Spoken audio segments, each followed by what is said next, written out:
parce que c'est un dossier assez exemplaire qui met en cause très clairement des marchés publics et les logiques de trafic d'influence. L'enquête porte sur des marchés publics entre la communauté d'agglomération de Marseille, mais également le Conseil général des Bouches-du-Rhône et un certain nombre de sociétés dirigées par Alexandre Guérini, le frère de Jean-Noël Guérini, à l'époque président du Conseil général des Bouches-du-Rhône. Alexandre Guérini dirige des sociétés qui font du traitement de déchets essentiellement. L'enquête va mettre à jour qu'il y a plus que des liens d'intérêt, mais une immixtion d'abord d'Alexandre Guérini dans les affaires du Conseil général, que des marchés publics ont été passés en fraude totale avec les règles des marchés publics, mais qu'il y a derrière un système de clientélisme qui a été mis en place par Jean-Noël Guérini et Alexandre Guérini pour arroser un certain nombre de personnalités publiques ou d'électeurs susceptibles donc de permettre à M.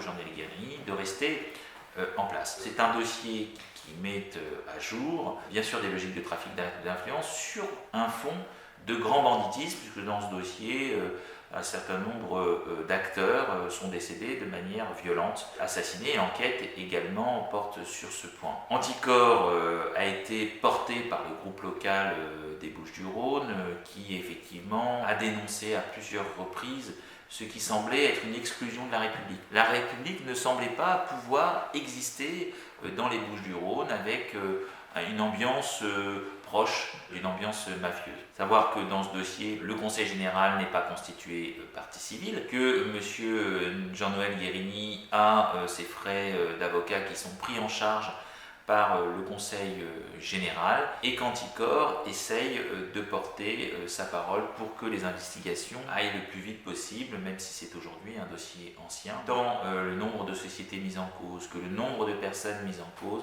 fait que les investigations sont complexes.